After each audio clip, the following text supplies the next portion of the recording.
আমি তোতলা হয়ে গেছি। জিবে আঙ্গার নিয়ে নিয়েছিল ফিরাউনের ঘরে, লম্বা ঘটনা আছে। তার জন্যে মূসার কথা তোতলা হয়ে গেছিল। এখন মূসা দরখাস্ত করছে, আল্লাহ আমি তোতলা হয়ে গেছি, আমার কথা লোক ভালো করে বুঝতে পারছে না, তো তোমার কাছে আমি দরখাস্ত দিছি, তুমি আমার ভাই হারুনকে আমার সঙ্গে দিয়ে দাও, যে সে আর আমি দুইজন মিলে তবলিগ করব। আল্লাহ জবাবে বলছে, হে মূসা, এটা নবীর কাজ কিন্তু কমের কাজ নয়। তোর ভাই মূসা নবী নয় যে এত বড় কাজের জোয়ালটা তার ঘাড়ে চাপাবো। তবে তখনই হারুনকে চাপাবো যখন ওকে আমি নবুয়তি দিব। তাহলে তুই ধৈর্য ধর, ওকে আগে আমি নবী বানিয়ে নিই, ওকে আগে আমি নবুয়তি দিয়ে দিই। ও যখন নবী হয়ে যাবে তোর সঙ্গে কাজ করবে। আল্লাহ হারুনকে নবুয়তি দিল, হারুন নবুয়তি পেয়ে গেল, এরপরে মূসার সঙ্গে বেরিয়ে গেল। তার মানে তাবলীগের কাজটা এত মজবুত কাজ, এত ভারী কাজ, এত ওজনের কাজ যে এই ওজনটাকে সবাই নিতে পারবে না, নবী ছাড়া নিতে পারবে না। এর জন্যে তার ভাইকে নবী বানিয়ে হারুনকে মূসার সঙ্গে দিয়ে বলল, এবার তোমরা গোষ্ঠীর ভিতরে, দলের ভিতরে, টোলাতে পাড়াতে গিয়ে তাবলীগের কাজ করো। দেখেন, আমরা উম্মত, আমরা দামি খয়রা উম্মত। এটা কেন? 2 মিনিট পর বুঝতে পারবেন। এবার মূসার যুগ, সব নবীর যুগকে বাদ দিয়ে দেন, চলে আসেন নবী মুহাম্মদ সাল্লাল্লাহু আলাইহি সাল্লামের এখানে। চাকরিটা কেমন? চাকরিটা কেমন? মূসাকে তার চেয়ে আর কম।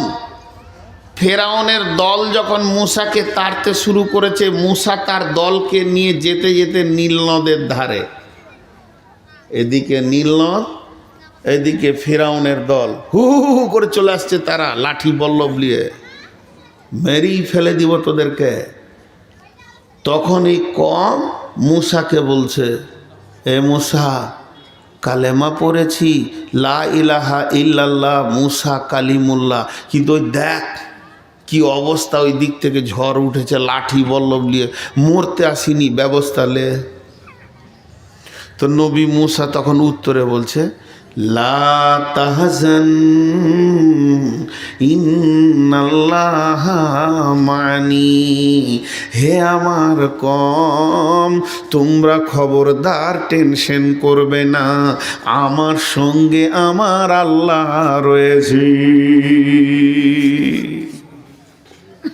হলো, নীলনদের লাঠি মারলো, রাস্তা হয়ে গেল, চলে গেল, আল্লাহর মদত পেয়ে গেল। ভাষাটা ব্যবহার দেখেন, আমার সঙ্গে আমার আল্লাহ রয়েছে, ভাষাটা ব্যবহার দেখেন। কিন্তু আল্লাহ সবারই সঙ্গে আছে। আল্লাহ একটা কুত্তাকেও সাহায্য করেন।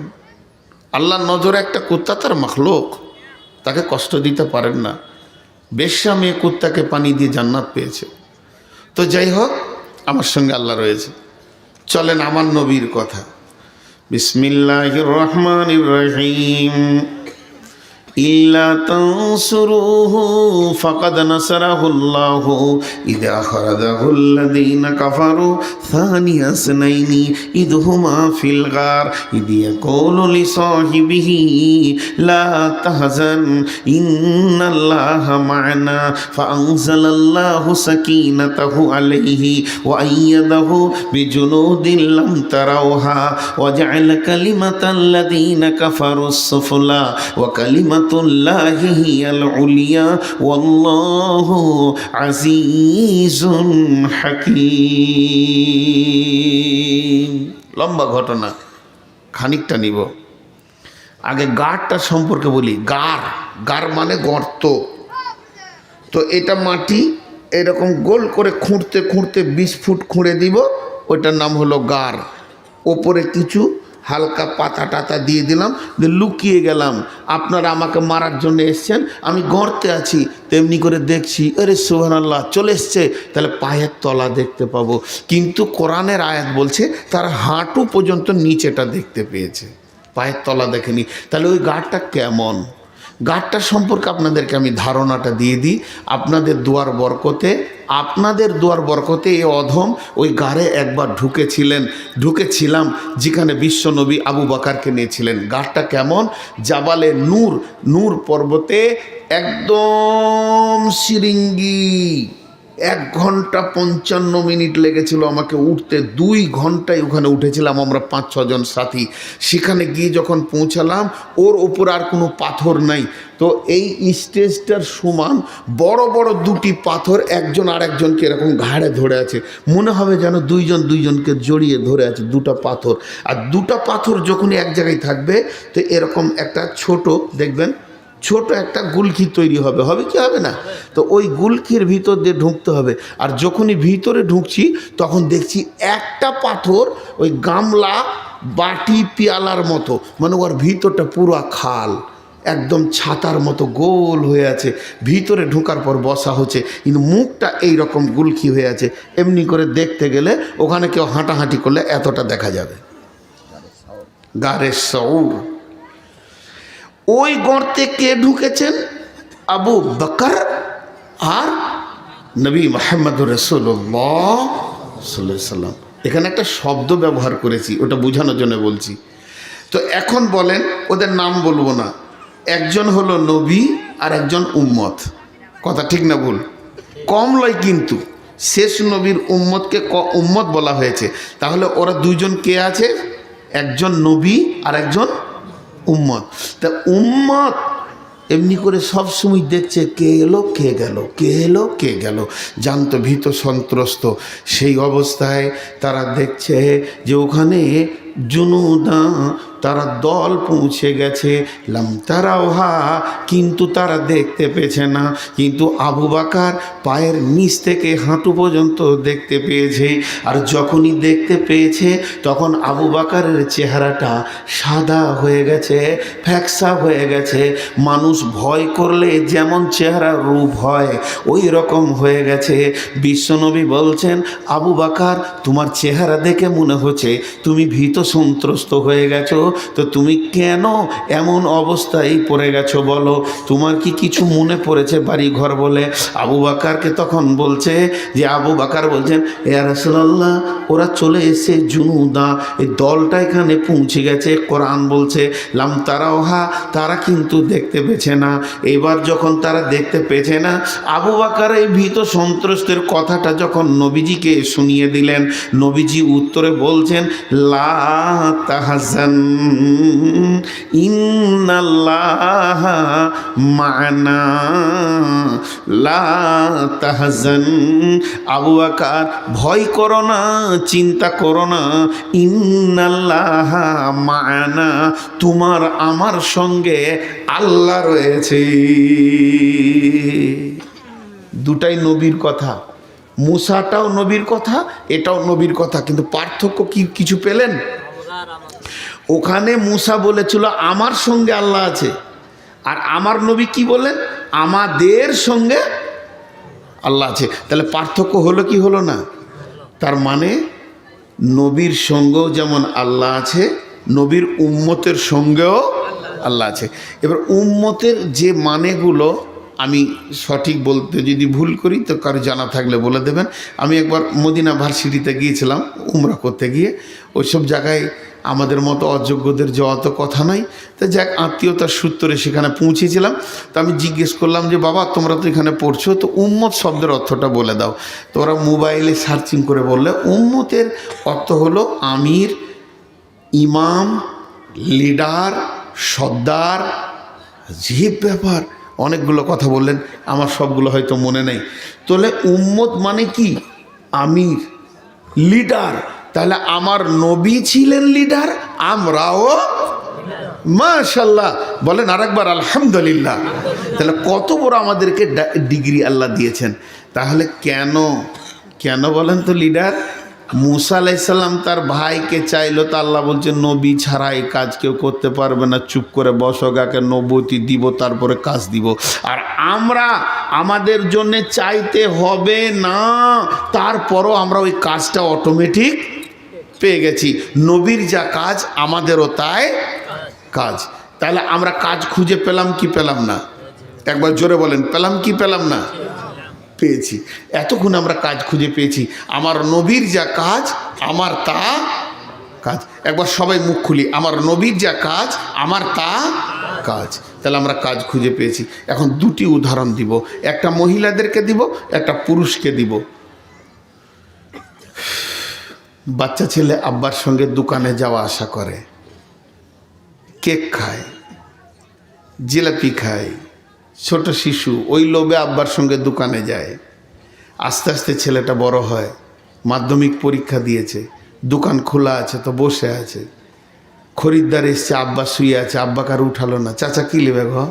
বলে একটা ভালো ইসমাইল লুঙ্গি দে তোরা বাপ। বলে আছে ইনশাল্লাহ দি। 450 টাকা দাম বাপ, এখন হয়তো 700 টাকা। তো বলে আরে বাবা 600 টাকা হবে না? চাচা কম্পিটিশনের বাজার গো, তুমি 10 টাকা কম দাও, 690 টাকা দাও। বা ছেলে কি বুঝে নিয়েছে? এটা আমার কাজ, এই দোকানটার ভবিষ্যৎ আমি, আমার বাপ করেছে। কাজ বুঝেছি কি বুঝেনি? ছেলে টিফিন নিয়ে গেছে আব্বার জন্য মাঠে, বাপ ভুঁই নিরান করছে, আব্বাজি রুটি এনেছি খেয়ে নেন। আব্বা হাত ধুয়ে খেতে বসলো, ও তখন নিরান করতে শুরু করেছে। কাজ বুঝে এসছে। আমি এইটাই খালি বলতে চাইছি। ঠিক দেখবেন কামারের ছেলে, ওর বাপ টিফিন করছে, ও তখন হাঁপড় টানছে, একটা ছোট লোহাকে এমনি করছে, ওর কাজ বুঝে এসেছে। কিন্তু এই উম্মত তার কাজকে এখনো খুঁজে পায়নি। এটাই আফসোস, এটাই আফসোস। আমি কাজের কথাগুলো 2 মিনিট পর বলবো। মা বোনেদেরকে বলি, মেয়ে ডাঙ্গাপাড়ার মেয়ে বিয়ে হয়েছে কোথায়? হ্যাঁ, ছক্করনগরে, যদিও কাছাকাছি। বাপের শখের বেটি, বড় বেটি, 3টের মধ্যে এটা প্রথম। জীবনে ঘর ছেড়ে নানার বাড়িতে 3 দিন বাপকে ছাড়া থাকেনি। মায়ের আর বাপের গলা ধরে শোয়া কাজ ওয়ার। আর আজকে সে ঘর থেকে বেরিয়ে 3 দিন হয়ে গেল, শ্বশুর বাড়ি গেছে, মাত্র 3 দিন। কিন্তু ওর কাছে 3 দিন, মানে এত দিনও শ্বশুর ঘরে আছে। তো এবার মার আব্বা লজ্জা করছে যে এত তাড়াতাড়ি কি করে বিয়াই বাড়ি যায়, কি বলবে। তো ছোট ভাইটাকে পাঠিয়ে দিয়েছে, 6 বছরের ভাইটাকে, এই দেখে আসগা তো হাবিবা কি করছে, যা যা যা যা। ও সাইকেল নিয়ে চলে গেল। ওকে যখনই ডেকেছে, একে যখনই দেখেছে, হাবিবা ভাইকে দেখে ওর 3 দিনের চোখের পানি আর মুছতে মুছতে এসে দুইজনে ঘরের ভিতরে ঢুকে গেল। ওর শ্বশুর শাশুড়ি ওকে আর ওর স্বামীকে একটা ঘর দিয়েছে, সেই ঘরে ভাইকে নিয়ে ঢুকলো, নিয়ে গল্প শুরু করেছে। আব্বা কেমন আছে রে? কেন তোর বাপ কি 3 দিনে হাটে রুগী হয়ে গেল? মা কেমন আছে? নানি চলে গেছে, বিয়েতে এসেছিল, মামা গেছে, ছোট মামা আছে। আরে বোড় গলা পেকেছে, গাছের বোড়ের খবর লিছে।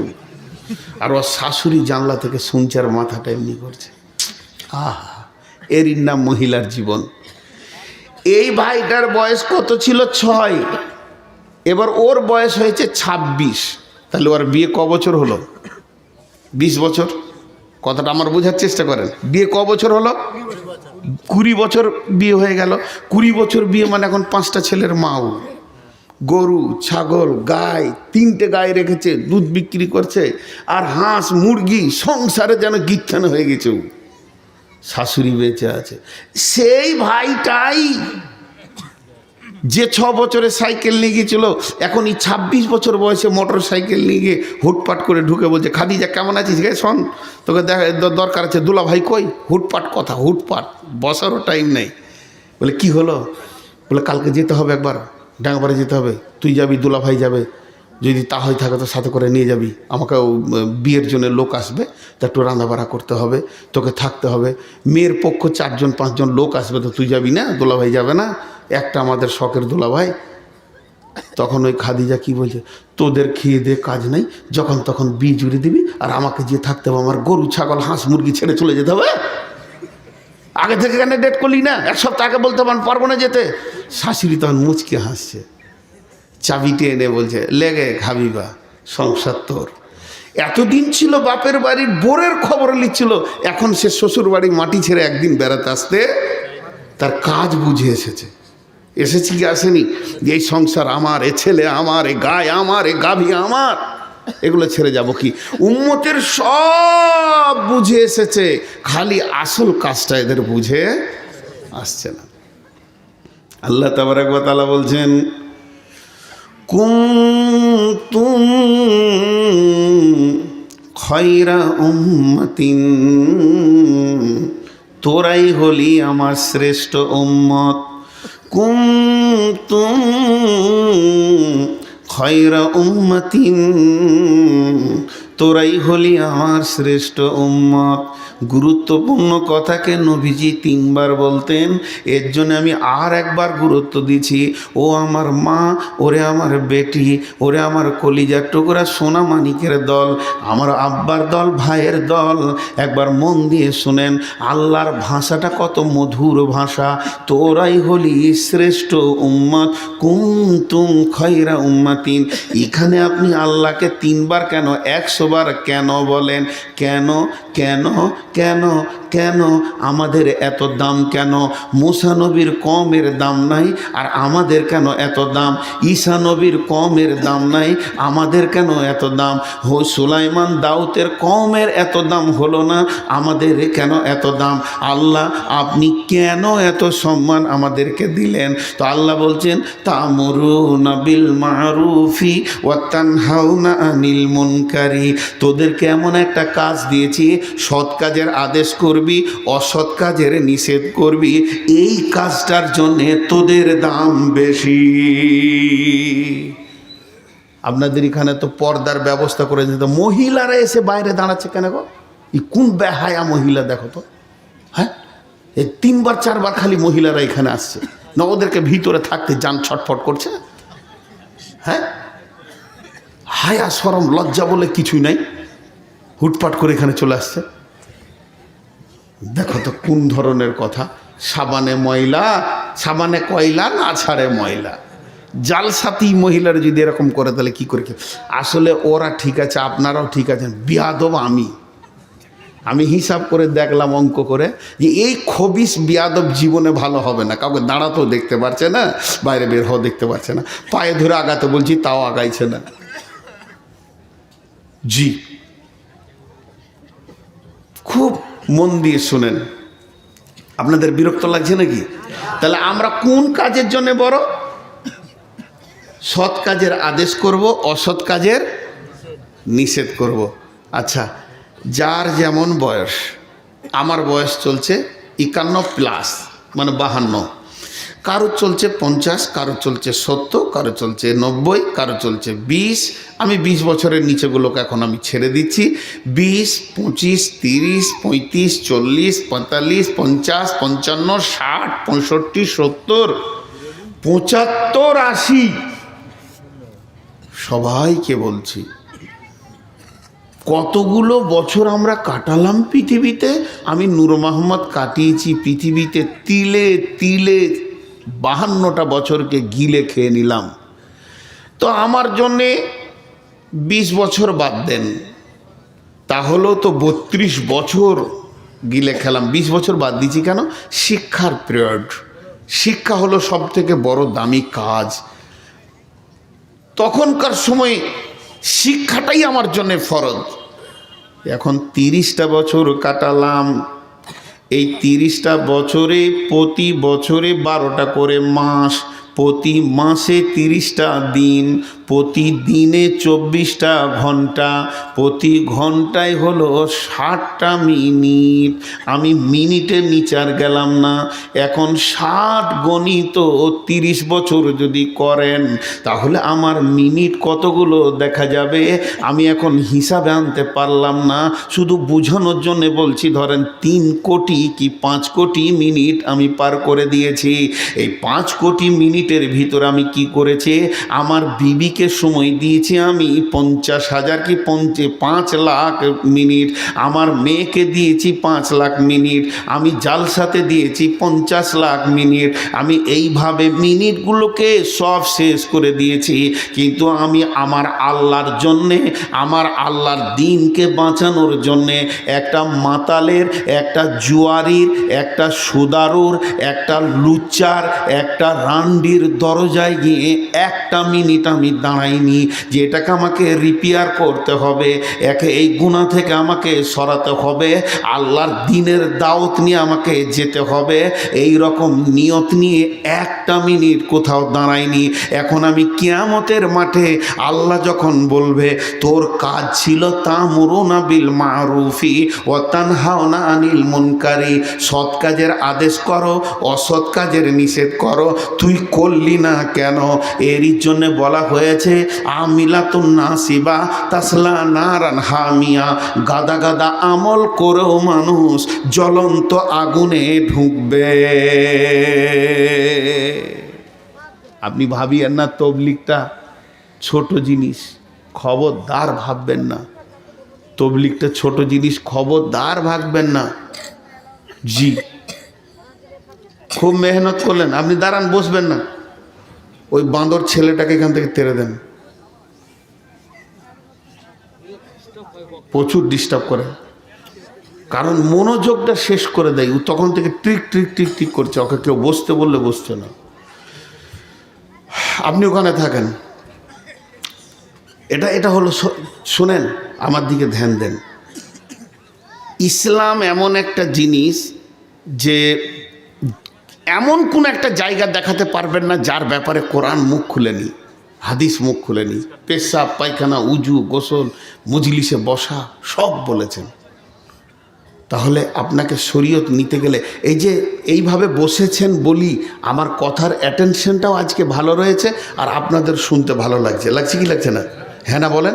যদি এই ছেঁড়া বেড়া থাকতো তাহলে আমার হৃদয় বলতো 2 ঘন্টা ডিউটিটা সেরে বেরিয়ে যায়, কিন্তু এখন আমার মন এতটা ভালো লাগছে যেটা আমার বলার কথা নয়, আমি বুঝাতে পারছি না আপনাদেরকে, মনে হচ্ছে আজকে আমি তবলিগ করছি। তো ওটা দাঁড়িয়ে থাকা, হাজি ভাই ও নামাজ পড়লে না পড়লে মাতাল হলো তা আমার কি? শুনালেন?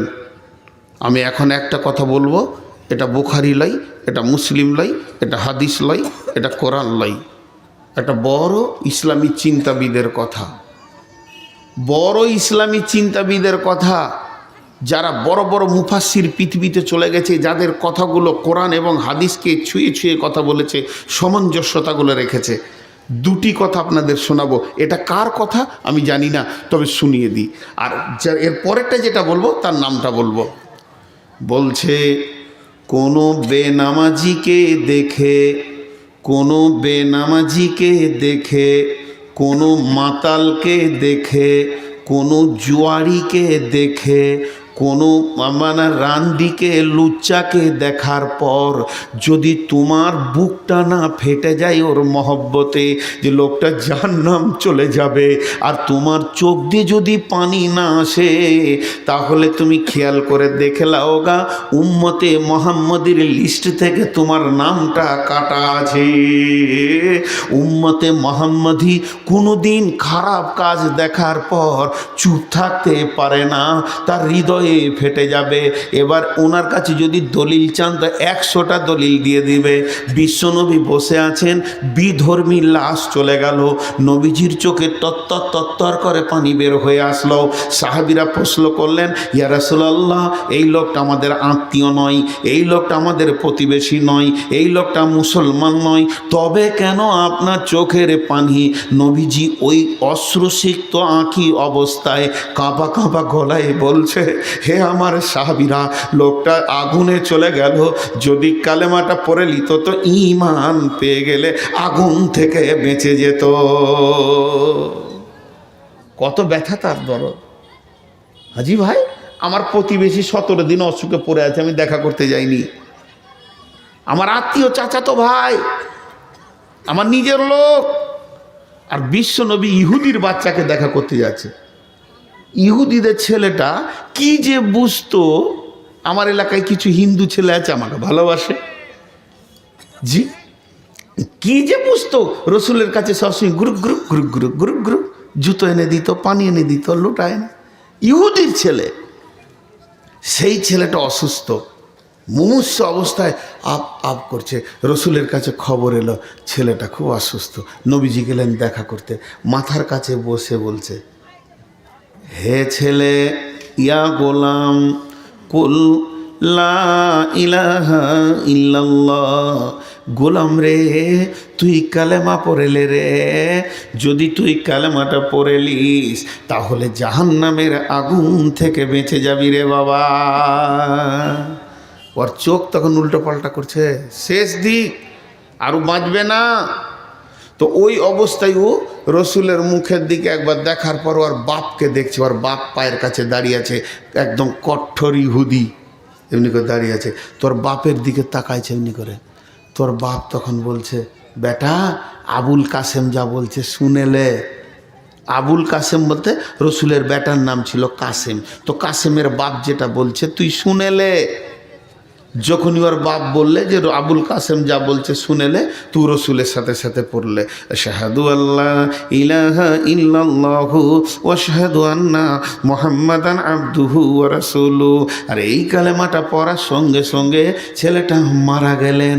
আর যেই ছেলেটা মারা গেল, বিশ্বনবী ওই ঘর থেকে বেরিয়ে আসছে, আর সাথীদের যাদেরকে নিয়ে গেছিল তাদেরকে বলতে বলতে আসছে, ছেলেটার কপাল ভালো, জাহান্নামের আগুন থেকে বেঁচে গেল। তাবলীগ কোথা, মরার আগে পর্যন্ত ইহুদির ঘরে। জি ভাই, আজকে আমাদের অবস্থা কি বলেন? খালি কেউ কারোর দিকে আঙুল তুলব না, আপনি আমার দিকে তুলবেন না, আমি আপনার দিকে তুলব না, সবাই আমরা 16 আনা ভালো ইমানদার। কিন্তু আমি আমার আঙুলটা নিজের দিকে এমনি করে লাগাই, আমার বুকে লাগিয়ে আমি বলি, রে মন নূর মোহাম্মদ, তুই বল কোন মাতালের দরজায় জীবনে কি 1 মিনিট দাঁড়িয়েছিলি যেটা আল্লাহকে তুই দেখাবি কিয়ামতের দিন? অথচ দাঁড়ানোর লাভটা জানেন? সেই হাদিস,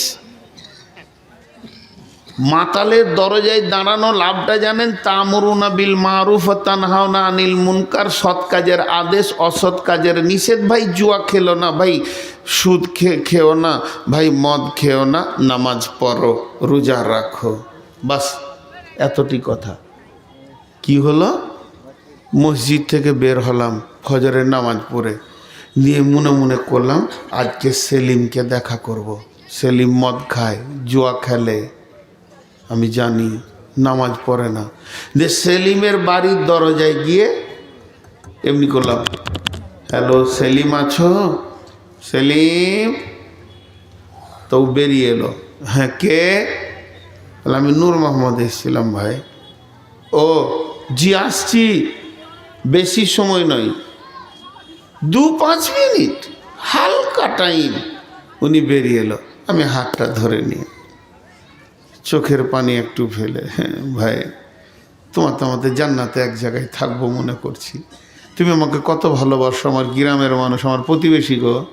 কালকে আমি মরে গেলে তুমিই তো জানাজাতে লাইনে দাঁড়িয়ে থাকবে। কে থাকবে? ফার্স্ট কাতারে তুমিই থাকবে। আমার ছেলে মেয়েকে আমি ছেড়ে যাব, তোমাকে চাচা বলবে না? তুমি আমার ছেলে মেয়েকে বলবে না বেটা দুঃখ করিস না, আব্বা চলে গেছে আমি আছি? তুমি তো সেই আমার প্রতিবেশী, জান্নাতে একসঙ্গে থাকবো। ও বুঝতে পারছে যে কেন এত কথা বলছে। শেষকালে হালকা করে, খারাপ কথাকে বেশি বলতে হয় না, ভালোগুলোকে বেশি বলতে হয়। তুমি কত ভালো, তোমার কাছে জালসার চাঁদা নিতে আসলে তুমি লোক 500 দেয় না, তুমি 1000 দাও। এই গুণ গাইতে গাইতে টুক করে খারাপটা একবার মাঝে বলে নিব। জুয়াটা আর খেলিও না, সুদ থেকে বেরিয়ে এসো, নামাজে এসো, জোহরে দেখতে পাবো ইনশাল্লাহ। বলো ইনশাল্লাহ জোহরে দেখতে পাবো। এইটুক কয়েকটা কথা বলে আমি বেরিয়ে এলাম। লোকটা এলো কিংবা এলো না, দুটাই হলো। লোকটা এলো কিংবা এলো না, দুটা হলো। আর একটা মাঝে থেকে গেল, ওর বেটা এসে বলছে আব্বা নাই, ছোট বেটাটা কালকে নানির বাড়ি গেছে, পরশু আসবে, 3 দিন থাকবে ওখানে। এটাও একটা ঘটনা ঘটলো। দেখা পাওয়া গেল, হয় জোহর এসে এলো আর না হয় এলো না, আর দেখা পাওয়া গেল না। আপনার লাভটা কি হলো? আপনার যে আমল নামাটা আল্লাহর কাছে আছে, একটা হাজরি চাপলো, উম্মতে মোহাম্মদী তার কাজ করেছে। উম্মত হতে গেলে যে কাজটা করতে হয়, একটা হাজরি লেখা হয়ে গেল। লাভ কি পাবে? লাভটা হচ্ছে পৃথিবীর সব থেকে দামি জায়গা হলো কাবা শরীফ, মসজিদে হারাম। মসজিদে হারামের ভিতরে দামি জায়গা কাবা। কাবা ঘরের সব থেকে দামি জায়গা হলো যে কোণে হাজরে আসওয়াদটা লাগানো আছে, যেখান থেকে আল্লাহ আকবার বলে তওয়াফ শুরু হয়, সাই শুরু হয়, তাহলে ওই কোণটা হলো আরও দামি জায়গা। তাহলে কোন জায়গাটা বললাম? পৃথিবীর দামি জায়গা মক্কা, মক্কার দামি জায়গা মসজিদে হারাম, মসজিদে হারামের দামি জায়গা কাবা শরীফ, কাবা শরীফের জায়গা দামি জায়গা হাজরে আসওয়াদ। এই পর্যন্ত কথাটা মাথায় রেখে দেন। চলেন এবার সময়কে বলি। পৃথিবীর যতগুলি মাস আছে, দামি মাস হলো রমজান মাস। রমজান মাসের ভিতরে দামি রাত হলো শবে কদরের রাত। আর আল্লাহর নবী বলছেন, কোনো ব্যক্তি শবে কদরের রাত্রিতে রমজান মাসে হাজরে আসওয়াদের সামনে কাবা শরীফকে সামনে করে দাঁড়িয়ে থেকে সারা রাত জেগে নেকি করলে, যে নেকিটা ওর আমলনামাতে লেখা হবে, ওই মাতাল সেলিমের দরজায় 2 মিনিট দাঁড়ালে ওই নেকিটা পেয়ে যাবে। লেন, শুধু আল্লাহ খাটাই না, আল্লাহ সঙ্গে সঙ্গে বেতনও মিটিয়ে দেয়। যদি আল্লাহ বলতো তুই 70 বছর বাঁচবি আর 65টা নতুন নামাজি বানাতে হবে, তাহলে বিপদ ছিল। কটা মসজিদে ঢুকলো এ ব্যাপারে আল্লাহ হিসাব নেবেন না। কারণ এমনও নবী আছে যার কোনো উম্মতি নেই। ওইটা হিসাব নয়, তোর জীবনের সময়টা কত লেগেছে ওই হিসাবটা আল্লাহ মেরে দিয়েছে। ইন্নাকা লা তাহদি মান আহবাবতা ওয়ালাকিন্নাল্লাহু ইয়াহদি মান ইয়াশা। আমি যাকে ইচ্ছা করি তাকে হেদায়েত দিই, আর যাকে ইচ্ছা করি না তাকে হেদায়েত দিই না। ওটা তোর কথা নয়। ফাযাক্কির ইন্নামা আনতা মুযাক্কির, তোকে বলতে বলেছি, তুই বলগা। লাস্তা আলাইহিম বিমুসাইতির, তোকে প্রশাসন ক্ষমতা দিইনি যে পিটিয়ে মসজিদে ভরবি। তুই বলতে থাকবি, বেতন দিতে থাকবো। জমিতে ধান হলো না হলো জমিওয়ালা বুঝবে। তুই নিরান দিবি, পয়সা পাবি, নিরান দিবি, পয়সা পাবি। ধান বপন করবি, পয়সা পাবি।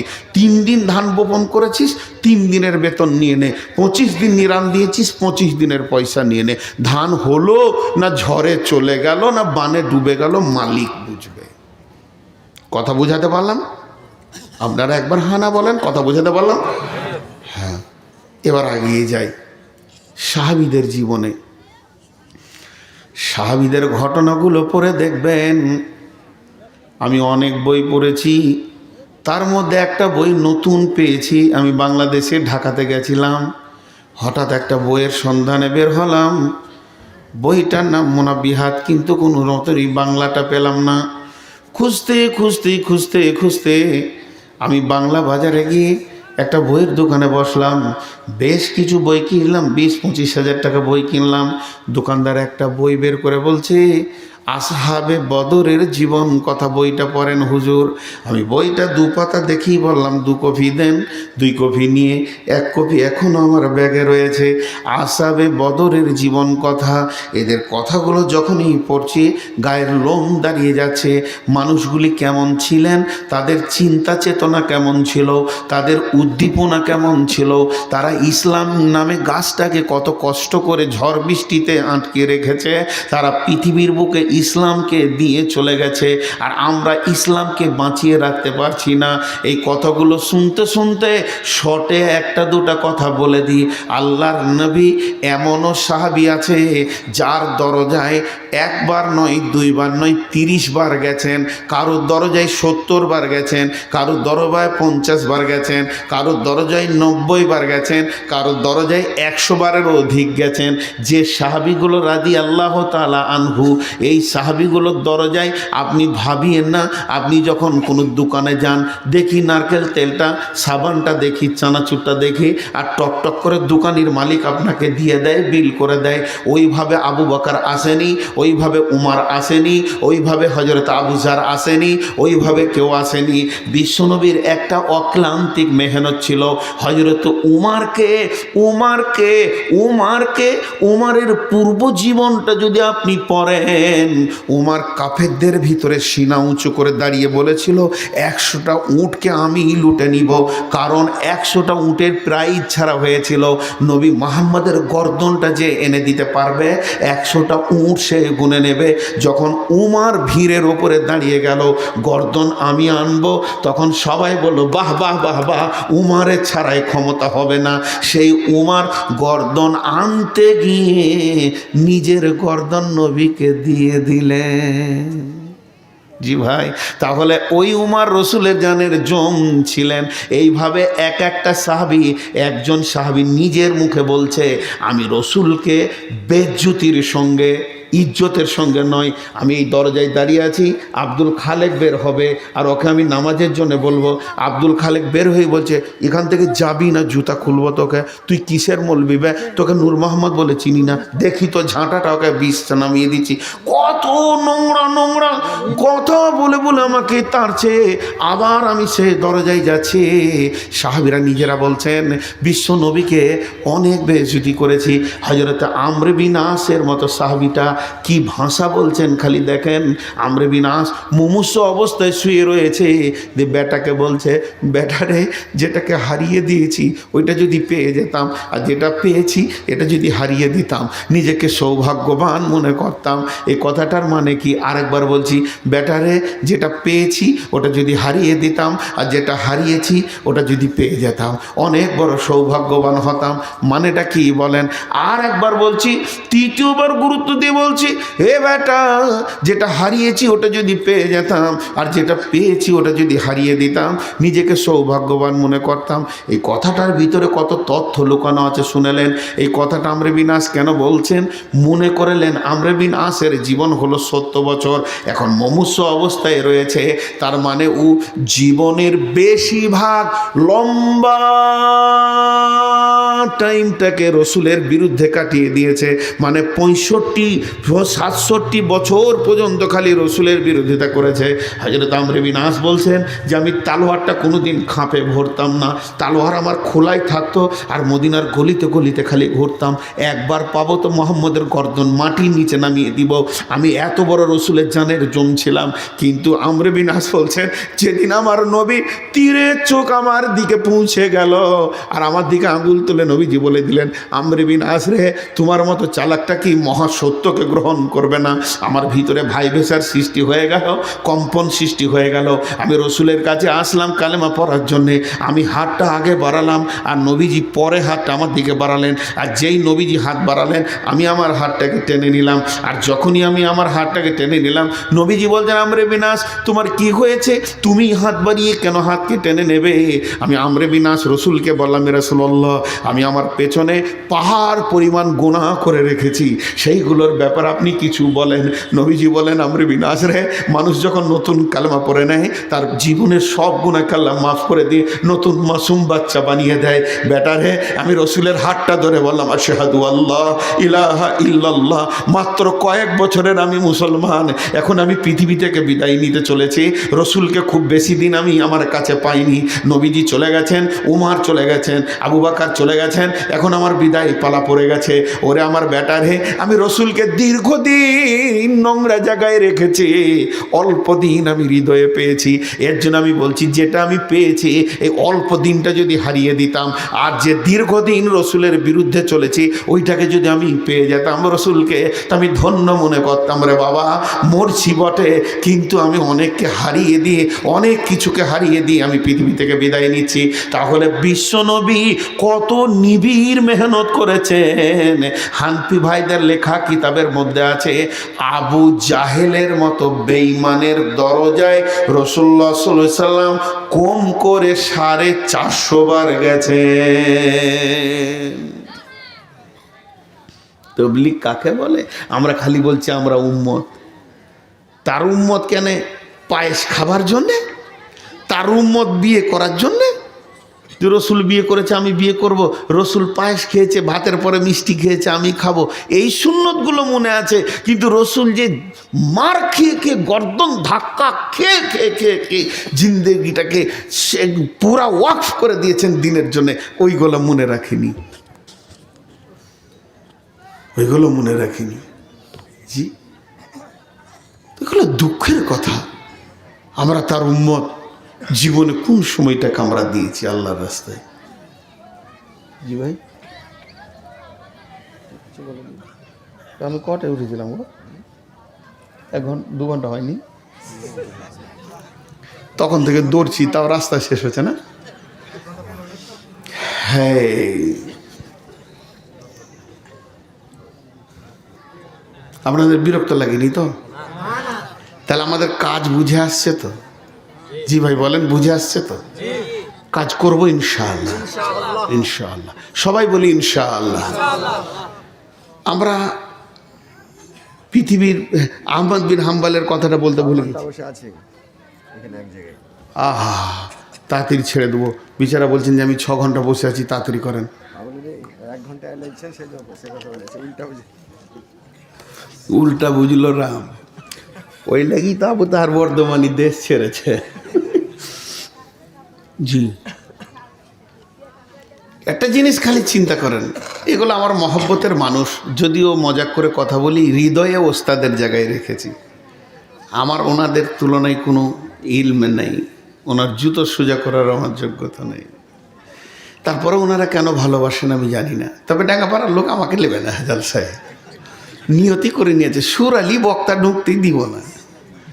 আলহামদুলিল্লাহ, আমাদের অভ্যাস খারাপ, এখন কি করব, ছাড়তেও পারছি না।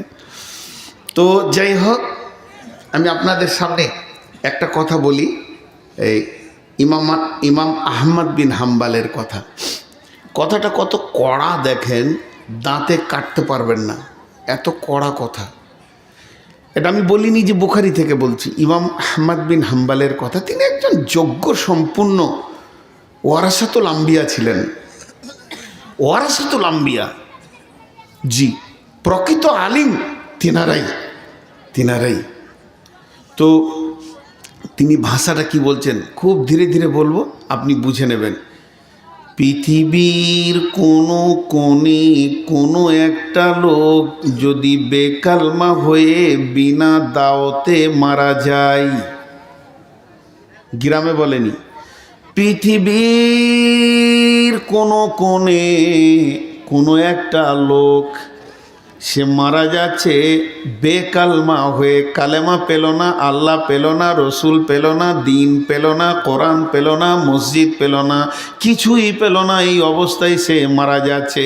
অথচ তার কাছে কেউ দাওয়াত পৌঁছালো না যে এটা কালেমা, এটা আল্লাহ, এটা রসুল, এটা মসজিদ, এটা দিন, এটা শরীয়ত, এটা মানতে হবে, এটা মানতে হবে না, এটা চলবে, এটা চলবে না, এটা হারাম, এটা হালাল, এই খবরটা তার কাছে কেউ পৌঁছালো না। আর সেই খবরটা সে পেল না, সে কালেমা পড়ল না, বিনা দাওতে বেকালমা হয়ে যদি মারা যায়, পৃথিবীর কোনো কোণে কোনো একটা লোক বেকালমা হয়ে বিনা দাওতে যদি মারা যায়, তো ইমাম আহমদ বিন হাম্বল বলছেন ওই লোকটার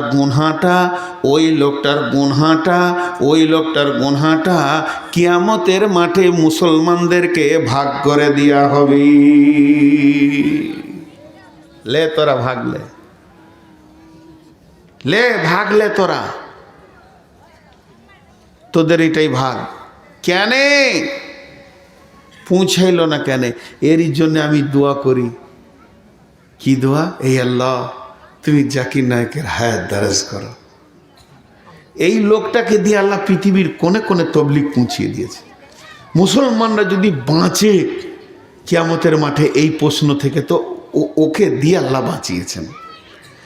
অনেকে বলছে জাকির নায়কের ব্রেন কত গো, আমি ওটা ব্রেন বলি না, কিছুই নাই, ব্রেন নেই, কারণ আল্লাহ ওকে দিয়ে কাজ নিচ্ছে, কথা শেষ। ব্রেন, আমি একদিন ওনার বায়ান শুনতে শুনতে মেমারি থেকে বাড়ি পর্যন্ত আসলাম জালসা করে রাতে, রেফারেন্সের ওপরে পার্থিব জীবনে কোথা কি ঘটেছে, আমি দাঁড়ালাম, এটা ব্রেন নাই। ব্রেনের একটা সীমা আছে, কিন্তু সীমা অতিক্রম, কারণ আল্লাহ ওকে দিয়ে কাজ নিচ্ছে, বাস এইটাই শেষ। এখন আল্লাহ আমার মুখ দিয়ে কথা বলাচ্ছে, এখন এই জিভটা যদি আল্লাহ ঘুরিয়ে দেয় তো আমি তো করবো। আল্লাহ এনাকে দিয়ে বোখারি পড়াচ্ছেন, আল্লাহ এখনই যদি ব্রেনটা নিয়ে নেন, বাস পাগলা হয়ে রাস্তায় ঘুরবে। তো আল্লাহ যাকে দিয়ে কাজ নেই তাকে দিয়ে কাজ নিচ্ছে। তো আল্লাহ ওনার হায়াত দারাজ করুন এবং সমস্ত সমস্যাগুলো ওনার জন্য আসান করে দেন, আমিন বলেন।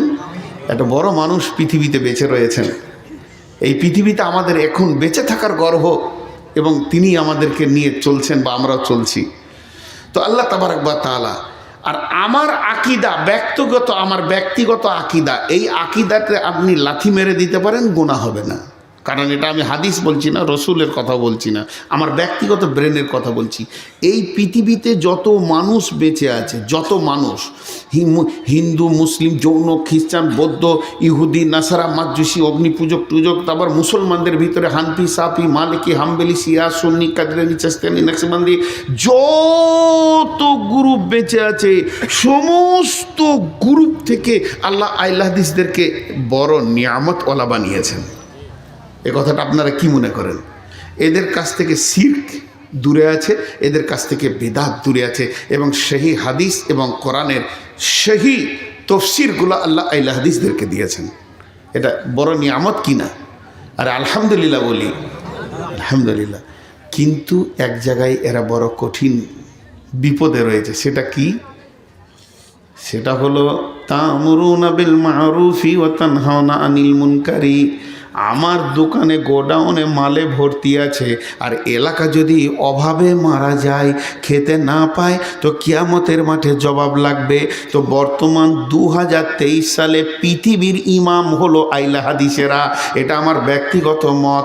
বর্তমান 2023 সালে সারা পৃথিবীর মানব কুলের ইমাম হলো আহলে হাদিসেরা। কিন্তু এরা লেপ কাঁথায় শুয়ে গেছে, বিছানায় শুয়ে গেছে, তবলিগ দাওয়াত ছেড়ে দিয়েছে। এরা যে নবীর কাজের দায়িত্বটা পেয়েছে, এদেরকে সহি হাদিসের ভান্ডারে ভর্তি করে দেওয়া হয়েছে, গোডাউনের চাবিটা দিয়ে দেওয়া হয়েছে, কোরআনের সহি তফসিরের গোডাউনের চাবিটা দিয়ে দেওয়া হয়েছে। আর এরা এই চাবিটাকে নিয়ে আনন্দের ঘুমে বিছানায় বিবি নিয়ে পড়ে আছে।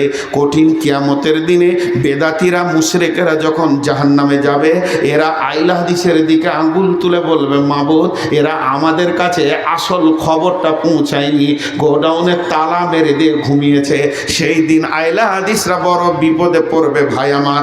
এর জন্য আল্লাহ তাবারাক ওয়া তাআলা বলছেন, আল্লাযীনা আমানু ওয়া হাজারু ওয়া জাহাদু ফি সাবিলিল্লাহি বিআমওয়ালিহিম ওয়া আনফুসিহিম আ'যামু দারাজাতান ইনদাল্লাহি ওয়া উলাইকা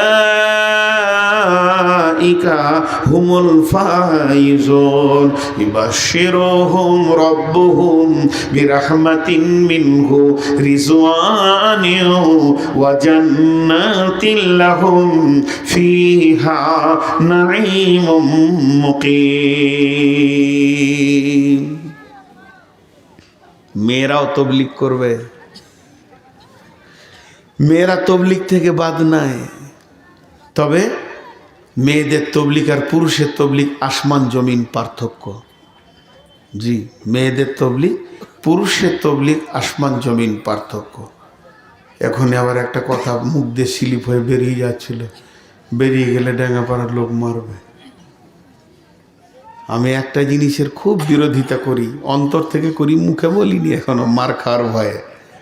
আমিও তো বেঈমান, মারের ভয় আছে বলি তো বলছি না। মেয়েরা তবলিগ করবে, মেয়েদের ভিতরে কোনো নবী আসেনি, এর জন্য মেয়েদেরকে তবলিগের জন্য বাইরে বের হতে হবে না। মেয়েদের ভিতরে মুয়াজ্জিন নাই যে আজান দেবে, ওদের কণ্ঠস্বর পর্যন্ত পর্দা, দেহ যেমন পর্দা, কণ্ঠস্বর পর্দা, বিধায় ওরা তবলিগে বাইরে বের হবে না, আজান দেবে না, ইমামতি করবে না। তাহলে ওদের তবলিগটা ওদের প্রসেসিংয়ে হবে। জি, কয়েকদিন আগে আমি ফেসবুকে দেখছিলাম, বাংলাদেশে থাকতে থাকতে আবদুল্লাহ সালাফি ভাই বলছে, কোনো দলিল নাই যে মেয়েরা ভিড় করে কোনো মাদ্রাসায় গিয়ে ভর্তি হয়ে পড়বে। মেয়েরা শিখবে, কিন্তু পাড়া ভিত্তিক তবলিগের ব্যবস্থা রসুল করেছিলেন। মায়ের কাছে, বাপের কাছে, ভাইয়ের কাছে, স্বামীর কাছে শিখবে। আইয়ুব ভাটকালি বলছে যে যুবতী নারীকে নিরাপত্তাহীন করে এক জায়গায় ছেড়ে দিলে বিপদ। औरतों को घर से निकलना ফিতনা সে খালি নেহি। ফিতনায় বডিটা জর্জরিত হয়ে আছে। জি, আমি এগুলোকে বিশ্বাস করি। এগুলো আর বেশি ডিপলি বলতে চাইছি না, কারণ এগুলো ফেসবুকে যদি আল্লাহ দেওয়াই তো রমজানে বের করব। ঘটনাটা হচ্ছে মেয়েরা তবলিগ করবে কেমন করে, পুরুষেরা করবে কেমন করে, তার চিত্রটা আপনাদের সামনে তুলে ধরছি। আল্লাহ তাবারাক ওয়া তাআলা বলছেন, কুনতুম খায়রা উম্মাতিন উখরিজাত লিন-নাসি, তোদেরকে মানুষের ভিতর থেকে বের করা হয়েছে উত্তম উম্মত হিসেবে। আদম থেকে নিয়ে শেষ নবী পর্যন্ত বিলিয়ন মিলিয়ন মানুষ চলে গেল, তাদের দলে তোদেরকে আমি বের করিনি। মুসার জামানায় বের করিনি, ঈসার জামানায় বের করিনি, শেষ নবীর উম্মত করে বের করেছি। এই জন্য যে তোদেরকে একটা বড় কাজ দিয়েছি, তা'মুরুনা বিল মা'রুফি ওয়া তানহাউনা আনিল মুনকারি, সৎ কাজের আদেশ করবি, অসৎ কাজের নিষেধ করবি। তাহলে তোদের ডিউটি হলো 5টা। আল্লাযীনা আমানু ওয়া হাজারু ওয়া জাহাদু ফি সাবিলিল্লাহি বিআমওয়ালিহিম ওয়া আনফুসিহিম আ'যামু দারাজাতান ইনদাল্লাহি ওয়া উলাইকা হুমুল ফাইজুন ইবাশশিরুহুম রাব্বুহুম বিরাহমাতিন মিনহু রিজওয়ানিন ওয়া জান্নাতিন লাহুম ফিহা নাঈমুম মুকিম। 5টা কাজ খালি গুনেলেন, গুনিয়ে দিব। 5টা কাজ এক এক করে গুনেলেন। প্রথম নম্বরে বলছে ঈমানান। 1 নম্বর, ওমান আহসানু কাওলাম মিম্মান দাআ ইলাল্লাহি ওয়া আমিলা সলিহা ফাকালা ইন্নানি মিনাল মুসলিমিন। আল্লাহ বলছেন, ওর কথার চেয়ে কার কথা ভালো হতে পারে? আমার কানটা ওর মুখের কাছে চলে যায়, ওই কথাটা আমি হৃদয় ভরে শুনি, যে মানুষকে আল্লাহর দিকে ডাকে এবং নিজে ভালো আমল করে আর দাবি করে আমি মুসলমানদের ভিতরে একজন। আমি বেঈমান নই, আমি মুশরিক নই, আমি বেদাতি নই, আমি কাফের নই, আমি নাস্তিক নই, আমি মুসলমানদের ভিতরে একজনেই দাবি করে এবং ভালো আমল করে। আর কি করে? মানুষকে আল্লাহর দিকে ডাকে। 3টে কথা বলেছেন। ওই কথা চাইতে কার কথা ভালো হতে পারে? যে মানুষকে আল্লাহর দিকে ডাকে এবং নিজে ভালো আমল করে আর দাবি করে আমি মুসলমানদের ভিতরে একজন। মানুষকে আল্লাহর দিকে ডাক এবং নিজে আমল করে।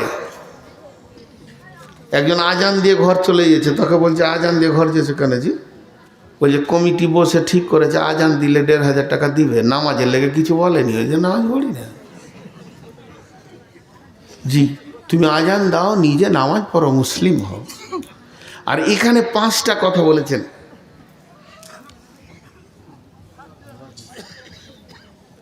আল্লাহ তাবারাক ওয়া তাআলা একটা ছোট্ট সূরা দিয়েছেন, ওয়াল আসর ইন্নাল ইনসানা লাফি খুসর ইল্লাল্লাযিনা আমানু ওয়া আমিলুস সলিহাত ওয়া তাওয়াসাউ বিল হক ওয়া তাওয়াসাউ বিস সবর। অনেক কথার ভিতরে ঢুকানো আছে। তা আল্লাহ বলছেন ওর কথা চাইতে কার কথা? তো বলছে তোরা 5টা কাজ কর। প্রথমে কি কর? ঈমান আন। আল্লাযিনা আমানু একটা হলো, ওয়া হাজারু, তারপরে তোরা ঘর ছাড়, ঘরে শুয়ে থাকিস না। ঘর থেকে বের হয়ে সেলিম, কলিম, জাফর, আবার হবিব, করিম, এদের ঘরের দরজায় দরজায় তুই ঘোর। যার কাছে ঈমান নাই, যার কাছে তৌহিদ নাই, যার কাছে বেদাত আছে, সুন্নত নাই, তার কাছে তুই দিনকে পৌঁছাতে থাক। বাল্লিগো আন্নিওয়ালাও আয়া, একটা আয়া তো জানিস যদি, সেটা তুই পৌঁছাতে থাক। আর কি করবি? ও হাজারু ও জাহাদু ফি সাবিলিল্লাহি, আল্লাহর রাস্তায় বেরিয়ে, জিহাদ মানে কাটাকাটি নয়, জিহাদ বলতে এখানে বোঝাচ্ছে কোশিশ করা, প্রসেস করা, চেষ্টা করা, এমনভাবে নিবিড়ভাবে লেগে থাকবে আল্লাহর রাস্তায় যে আল্লাহর দিনকে প্রচার প্রসারে আমি লেগে থাকবো। ও জাহাদু ফি সাবিলিল্লাহি, কিভাবে করবি? বিআমওয়ালিহিম, নিজের মালকে দিয়ে, ও বিআমওয়ালিহিম ওয়া আনফুসিহিম, নিজের সময়কে দাও, নিজের জান দিয়ে, মাল দিয়ে তুমি কাজে লেগে থাকো। তাহলে তোমার 5খানা ডিউটি হলো। 1 নম্বরে ঈমান আনো, 2 নম্বরে ঘর ছাড়ো, 3 নম্বরে আল্লাহ দিনকে বাঁচানো আর বাড়ানোর জন্য তুমি লেগে থাকো, আর 4 নম্বরে নিজের জানকে লাগাও, 5 নম্বরে নিজের মালকে লাগাও। আর একবার গুনিয়ে দিচ্ছি, আল্লাহ তাবারাক ওয়া তাআলা বলছেন, আল্লাযীনা আমানু ওয়া হাজারু ওয়া জাহাদু ফি সাবিলিল্লাহি বিআমওয়ালিহিম ওয়া আনফুসিহিম। তুমি প্রথমে ঈমান আনো, তারপরে ঘর থেকে বের হয়ে যাও। কেন বের হবে? আল্লাহর রাস্তায় বের হবে। এই বের হওয়াটা তোমার অন্য কোনো উদ্দেশ্য থাকবে না। তাতে কি করবে? মানুষ কি দিনকে বাঁচানোর জন্য নিবিড় চেষ্টায় লেগে থাকবে, আর সেই সাথে নিজের জান লাগাবে, নিজের মাল লাগাবে। যদি তোমরা এই 5টা কাজ করতে পারো, যদি তোমরা এই 5টা কাজ করতে পারো, তা আমার আল্লাহ সঙ্গে সঙ্গে 5টা লাভের কথা বলছেন। আযামু দারাজাতান ইনদাল্লাহি ওয়া উলাইকা হুমুল ফাইজুন ইবাশশিরুহুম রাব্বুহুম বিরাহমাতিন মিনহু ওয়া রিজওয়ানিন ওয়া জান্নাতিন লাহুম ফিহা নাঈমুম মুকিম। আল্লাহর কাছে ওর সম্মান বেড়ে যাবে। আল্লাহর দিনকে নিয়ে যখন চলবে, তা আল্লাহর কাছে ওর সম্মান বেড়ে যাবে। আল্লাহর দিনকে নিয়ে যখন চলবে, তো আল্লাহর কাছে ওর সম্মান বেড়ে যাবে। কেমন সম্মান বাড়বে? আল্লাহু আকবার। বাস দেখেছেন? বাস, ভগবানগোলা স্ট্যান্ডে বাসটা এসে লেগেছে, আর জানলা দিকে খালি কেউ রুমাল ছুলছে, ব্যাগ ছুটছে, সিট রাখার লেগে।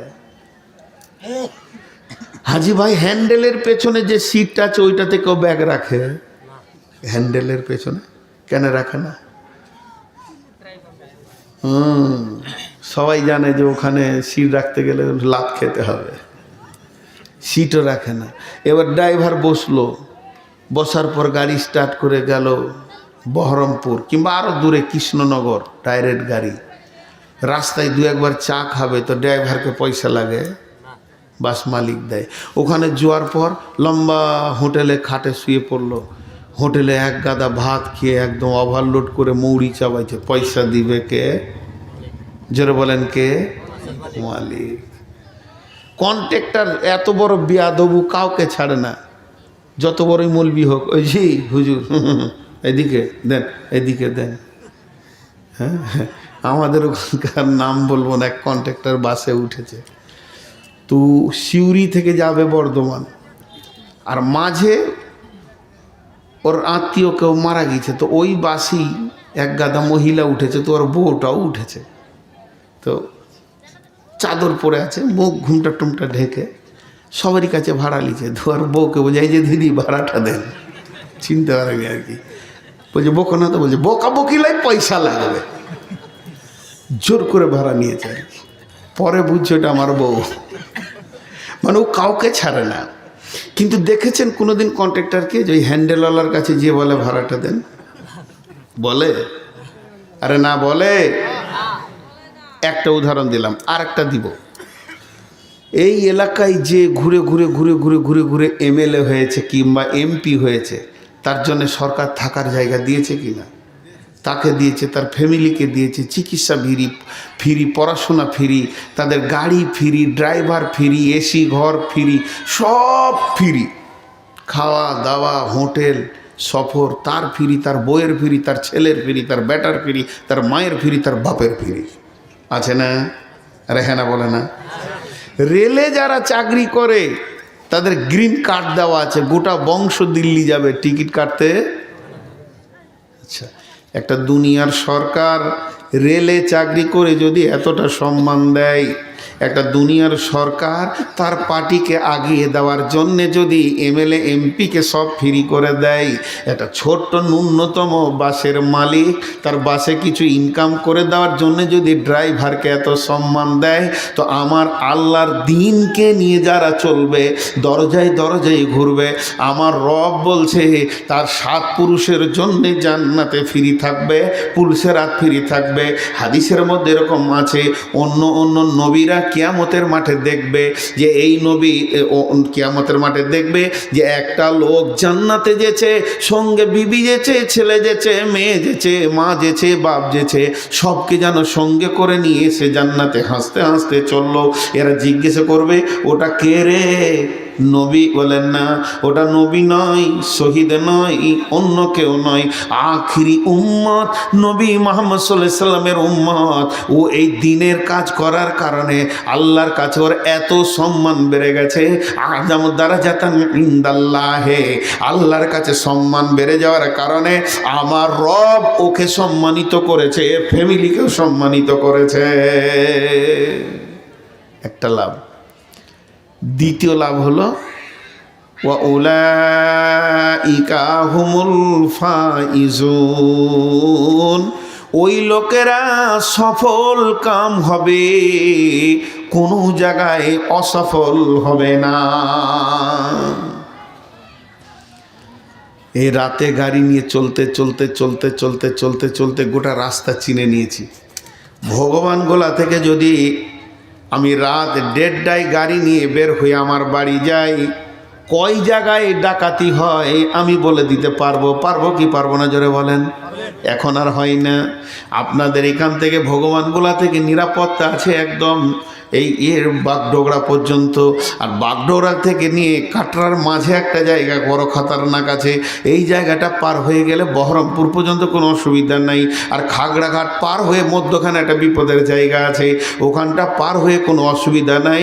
খোসবাসপুর মাঠে কিন্তু বড় খতরনাক জায়গা আছে, এখানটা পার হলে কুলি চৌরাস্তা পর্যন্ত আর কোনো বিপদ নাই। কিন্তু যখনই আপনি কলেশ্বর মোড় পার হবেন তো বিপদ আছে, সাঁইথিয়া পর্যন্ত কোনো বিপদ নাই, যে আপনি আমোদপুর পার হবেন তো বিপদের জায়গা আছে। তাহলে এই জায়গাগুলো আমার সব জানা হয়ে গেছে, কোন কোন জায়গাতে বড় বিপদ হতে পারে, কারণ এই রাস্তায় চলে চলে চলে চলে জানা আছে। তাহলে একটা মানুষ মরে যাওয়ার পর জান্নাতের গেট পর্যন্ত বিপদের জায়গা কোনটা?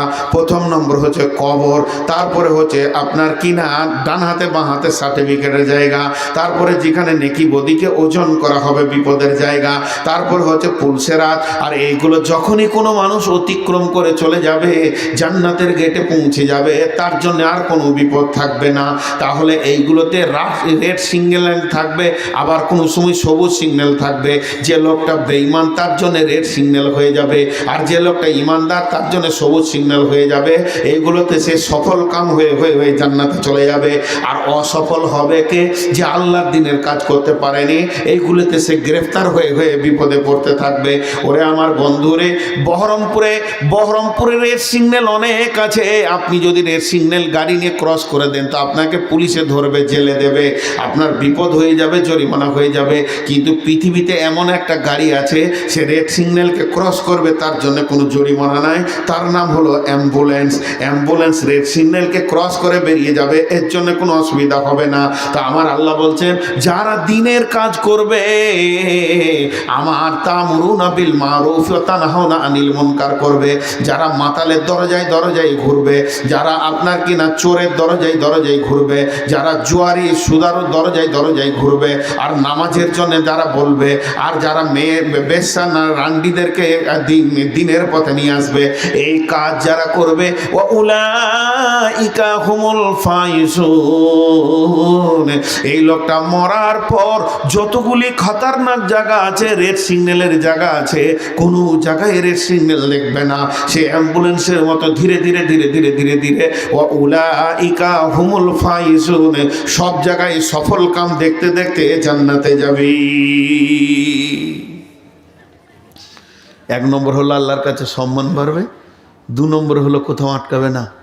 3 নম্বর লাভটা কি? ইবাশশিরুহুম রাব্বুহুম বিরাহমাতিন, ইবাশশিরুহুম রাব্বুহুম বিরাহমাতিন মিনহু, ইবাশশিরুহুম রাব্বুহুম বিরাহমাতিন মিনহু। আমার আল্লাহ বলছেন তাদের ওপরে আমার রহমত ঝুরঝুর করে বইবে। আল্লাহ রহমতের আমরা প্রত্যাশী কিনা? আল্লাহ রহমতের প্রত্যাশী কিনা? ওইটা ঝরবে। আর একটা বলছেন ওয়ারিজওয়ানিউ, ওয়ারিজওয়ানিউ, যেটা সাহাবীরা পেয়েছিলেন রাদিয়াল্লাহু আনহু, আল্লাহ তাদের উপরে রাজি হয়ে যাবে। তাহলে হলো 4টা। 1 নম্বর হলো তারা সফল কাম হবে, আল্লাহর কাছে সম্মান বাড়বে এবং রহমত ঝরঝর করে বইবে, আল্লাহ তাদের উপরে রাজি হয়ে যাবে।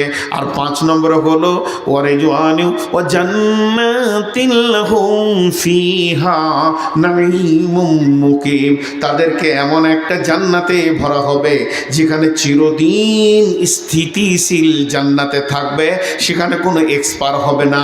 আমার বয়স এবছর বললাম 51+52, আগামী বছরে যদি আসি তো বলবো 52+53, এটা বাড়তেই থাকবে, বুড়হাতির দিকে চলে যাচ্ছি।